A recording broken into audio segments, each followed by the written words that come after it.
My name's Dan Glass, and I'm an activist with the Gay Liberation Front, and I'm a writer. And I recently wrote a book called United Queerdom, which was interviewing the legends, some of the legends who started Pride in Britain, and what does Pride mean today.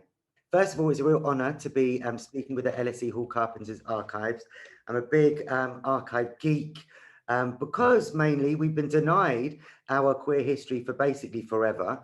Um, and so we've got a lot of making up to do with it, to find out who our culture is, where we're from, and investigate the root cause of the problem which has denied our humanity to bring collective freedom forward.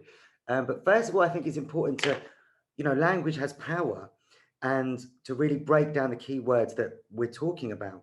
First of all, the etymology of radical is root. It's not like extreme or violent, as like tabloids like to say. It's getting to the root of an issue. And if we don't get, if we get to the don't get to the root, we'll get to the symptom of everything and the root of nothing, and not properly understand where we've come from. So radical is root. Queer isn't just about sexuality, it's about thinking outside the box and challenging dominator culture, the homophobic, racist, sexist, ableist, etc. society that we exist within.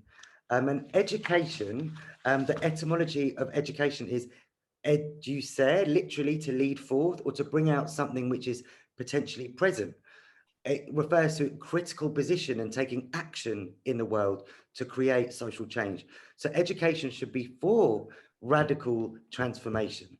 And this is why archives are so important, to find out how we can free ourselves from the cages that dominated society has put us in. I wanted to just talk a bit about one example, which is very close to the bone, very personal. And I know the Hall Carpenter Archive has got some amazing stories about, which is the lethal Section 28, which was introduced by Thatcher to ban the promotion of homosexuality in public institutions between 1988 and 2003, and what's called a Section 28 baby, who existed, I was in school and college directly within those years, under a suffocating culture of silence where we couldn't find out about our community and who we are, basically, which is really lethal. Um, and Section 28 has had ripple effects across the world. Um, the gay propaganda law in Russia, the LGBT free zones in Poland, the Sexual Offences Act in Uganda are all directly inspired by Section 28. And to have an archive to really platform and explore the legends from Never Going Underground, from Outrage, from ACT UP, the teachers, the trade unionists, the students who were defying Section 28 and taking to the streets and abseiling into the House of Lords and blockading Piccadilly Circus with big repeal Section 28 buses is beautiful and so humanizing to learn about. Another great example of the power of movements that's in the archives are the legendary Gay Liberation Front, who absolutely changed my world.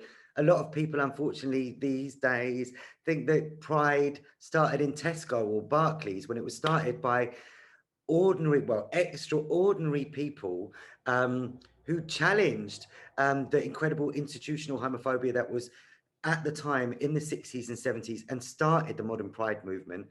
And one example of their incredible actions, which is in the archives, is when they dressed up as nuns and went into a religious homophobic festival called the Festival of Light. They dressed up as nuns so they could get in, and went on the stage um, and did the can and released mice and shut down the whole festival, which is incredibly inspiring of the creativity, wit, resilience, perseverance, and like no bullshit attitude of our revolutionary queer ancestors, which remind us of our incredible capacity for challenging oppression today.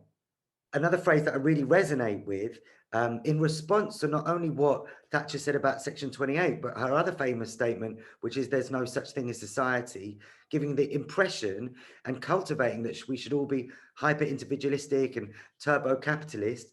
The phrase I like is Ubuntu, which is social unity and generosity of spirit. It's a Bantu term meaning humanity, and often translated as I am because you are. That we're all interconnected. We're not isolated individuals, And transformation comes through collective action, like the movements challenging Section 28. So essentially, when we learn about our past, about the movements which have led us to where we are today, we already have an incredible toolkit of strategies, philosophies, methodologies, case studies of how we can change the world.